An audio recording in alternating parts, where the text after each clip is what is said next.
They say the sea keeps its own counsel, and the Gulf of Alaska keeps its secrets deeper than its waters. My name is Kwame, and I have fished these waters for 20 years thinking I understood what deep meant. But the night the sea raven slipped into a blanket of fog, I learned some depths are not measured in fathoms. It was late fall. The boat's lights were lanterns in a world of white and gray, and the horizon had swallowed itself. A silence lay over the water that felt wrong to patient, like breath held at the end of a long sentence. I remember the cold pressing through layers, the sting at my knuckles, the regular clink of a crab pot settling into place. Alone on deck, hauling the last of the pots 30 miles offshore, the world narrowed to rope, cold, and the boat's low hum. Through the fog, I saw it a silhouette on a nearby shoal, a figure that did not belong to land or lore. Tall, humanoid, its skin looked like wet slate, catching my boat's lights in a way that made it nearly luminous. It stood like a marker against the mist, a thing of angles and stillness that looked at me the way a tide looks at shore. At first I blamed tired eyes, the kind of tricks you get when you haul through long hours in older storms. But it moved when I moved, and that mirroring was a slow, deliberate mockery of every small motion I made. I'd lean to check a line, it leaned. I'd step portside, it stepped, a mirror of motion on water that should have rejected reflection. My radio scratched and popped, hails were swallowed by the fog. The ocean seemed to eat other people's voices that night. I yelled out, "Who's there?" Not expecting an answer, but wanting proof that the world was still ordinary. The figure tilted its head and terrifyingly mimicked my shout, as if learning the shapes of my mouth. There was no face, no eyes, in a way that mattered. It was suggestion and movement, a presence that read me like a logbook. I hauled pots with hands that no longer trusted themselves, and every splash felt like a note in a growing chorus. When I cut the engine and pushed for shore, the figure melted into the fog like ink dropped in cold water. But the sound came with it, a low guttural hum that vibrated through the sea raven's hull and into my bones. It wasn't a song, not in any language I'd learned, more like a cadence and old ritual sound that belonged to tides. That sound stayed with me at the dock, a residue in the planks and in the damp air of my bunk. I didn't sleep. Fishermen don't sleep well on superstition, and worse on the taste of fear, something fishermen learn early. Over the next nights, the figure invaded my dreams and my waking hours, approaching in measure and intent. Each dream placed it closer to the boat, each hum bringing syllables that my tongue could not hold. I woke with the stench of salt and something rotten at the back of my throat, the smell of old things the ocean keeps. Then on my own deck remained wet footprints human-shaped, spaced like a person who walked with purpose but webbed between toe and heel. They led across weathered planks, dark water trailing as if they had just stepped from the sea itself. I pressed a thumb to the wet print and felt the cold that hangs under skin, deeper than winter can make it. In Kodiak, they have stories about guardians' old tales told to keep children from stealing more than they should from the sea. They spoke of creatures that keep balances, of something that watches the line between sustenance and taking too much. I laughed because we laugh at legends when our nets come full. We laugh because the ocean has teeth we cannot count. But laughter is a brittle thing. It broke the night I found the prints, and the hum returned like a memory finding its voice. People come to this work knowing risk. We know weather and engine and law, but not all risks are measured by common charts. This thing knew the sea in a grammar I did not read, and worse, it knew my name as if it had been written on the tide. Names are small, warm things we bury in our bowls and coats. But somehow the hum made my name rise and fall like a tide. Began to dream of faces beneath skin like kelp, eyes like deep caves, mouths that did not open but still sang. Each morning the smell of salt and decay clung a little longer to my clothes, as if the thing had stepped into my life. I tried to tell the other fishermen. Old men in the harbor grunted and pointed to where their nets were empty or full. Tom, who'd been out with me 20 years, said, "You saw a seal, Kwame. You saw a seal and the fog did the rest." But men who have been at sea learn to read more than weather. They read silence and the way sound sits on water. Tom's laugh was quick and then gone. There was a twitch in his jaw. I don't think he meant to hide.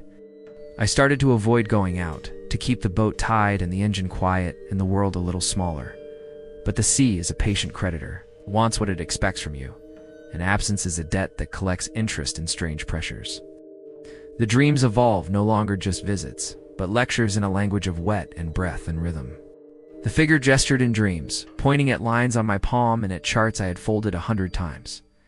Once it leaned close as if to kiss my ear. I woke with salt on my face and a wetness on my pillow I couldn't explain. The radio, sleeping on its charger, clicked and spat static at obscene hours with no source we could find. Is the sea jealous? Is it a guardian? Is it a thing made of hunger disguised as balance? Each word felt too small. I began to notice things on my boat, small changes. A coil of rope arranged differently, a pot half emptied, my boots damp. Objects shifted as if someone learned how I kept things and then arranged them with a mimic-esque careful hand. The hums started to leave messages, tones that repeated, like knock-knock rhythms translated into a seaborne Morse. I wrote them down in a notebook and stared at the scribbles while tea went cold beside me. Lines of symbols that meant nothing by daylight seemed to tremble into sense when the fog thinned an hour at dawn. There were times I could swear the hum shaped into syllables and said, return, pay, remember, in a guttural drift. I told myself to throw the boat on the market, to cut bait, to sell the Sea Raven to anyone who'd take it. But vessels become parts of a man in ways that paperwork does not ease. The hull remembers you the way a lover does. So I stayed and let the problem of the sea be part of my waking world, and it became a small, slow ache in my bones. News traveled in strange ways here.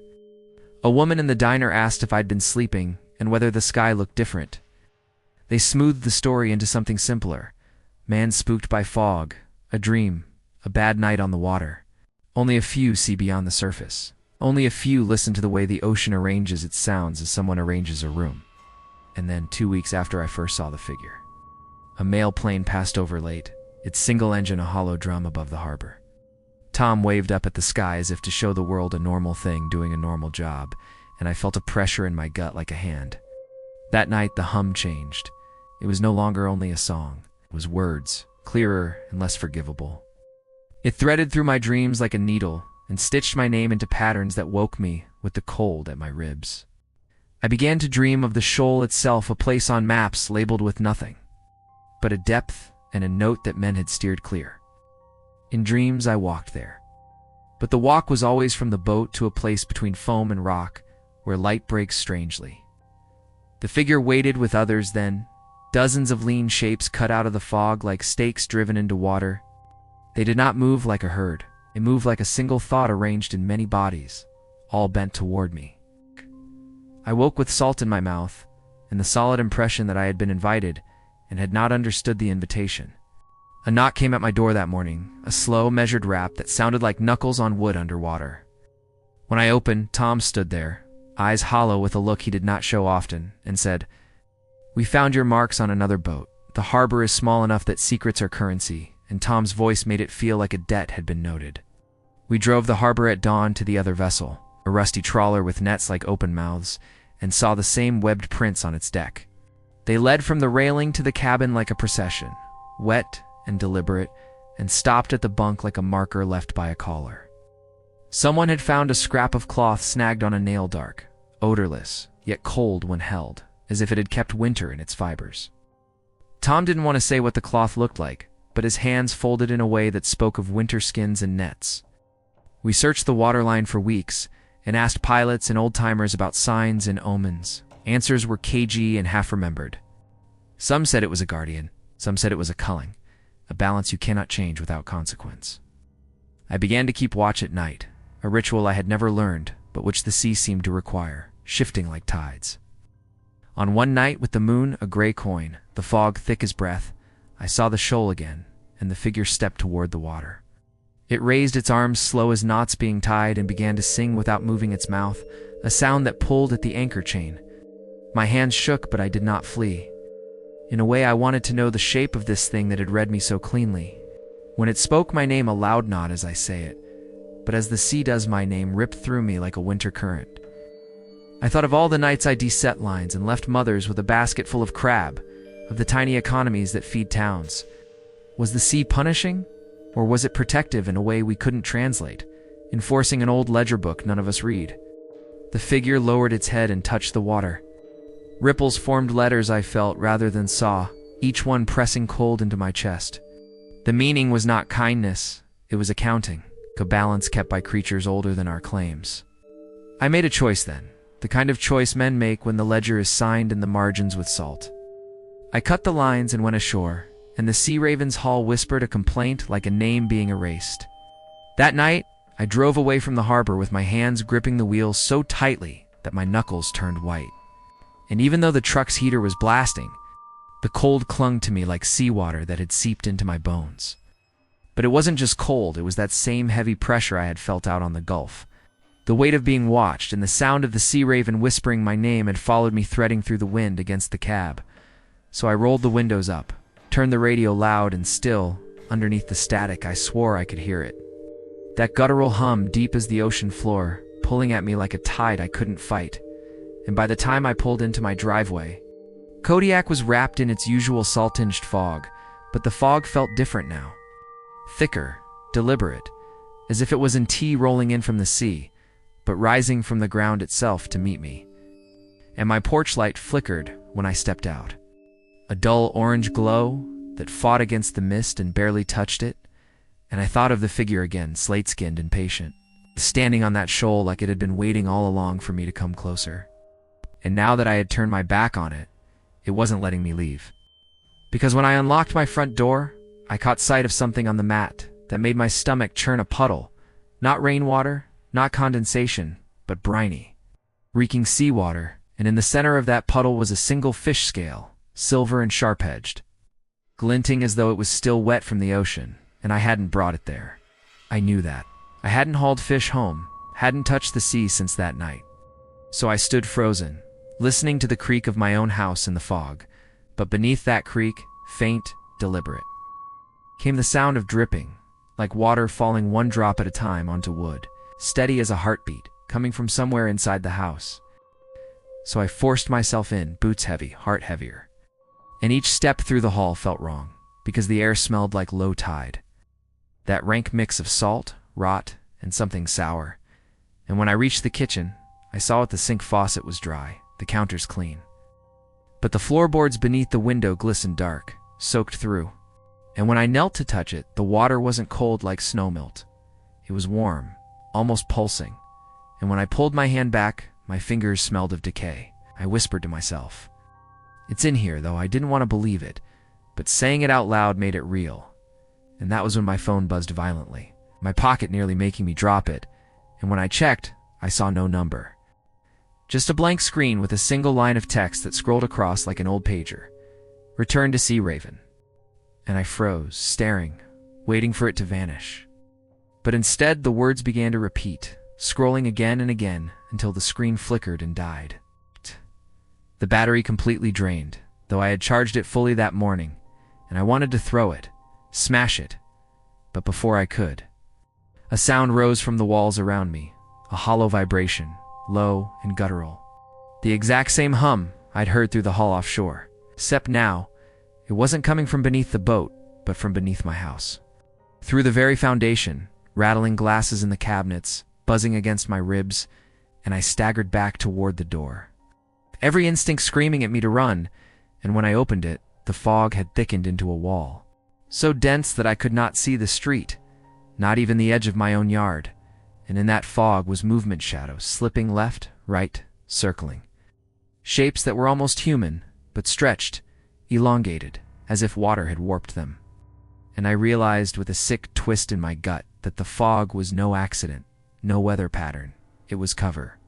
A veil drawn, so that whatever had stepped from the Gulf could move freely here without the eyes of the town catching. And I backed into the doorway, whispering prayers I hadn't spoken since childhood, when I believed the ocean was a god of its own, merciless and jealous, and maybe I had been right. Maybe the fisherman's tales weren't just warnings but covenants.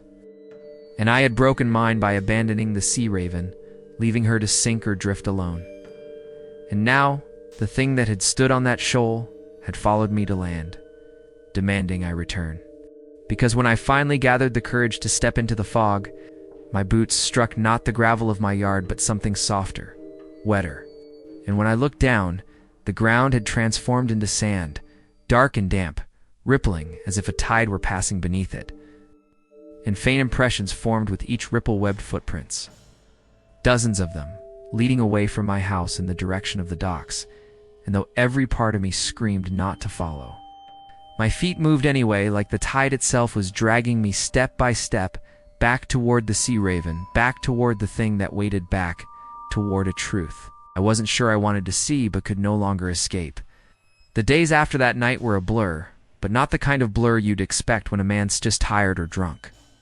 This was different. I'd wake up in places I didn't remember, walking to the docks, the edge of the cliffs near Fort Abercrombie, once even knee-deep in the surf with my jeans soaked and my boots filled with water.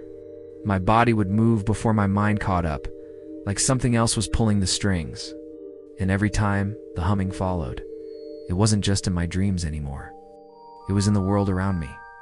I'd hear it in the pipes when I turned on the faucet, in the hollow echo of my boots on the boardwalk, in the static of my radio, even when it wasn't plugged in.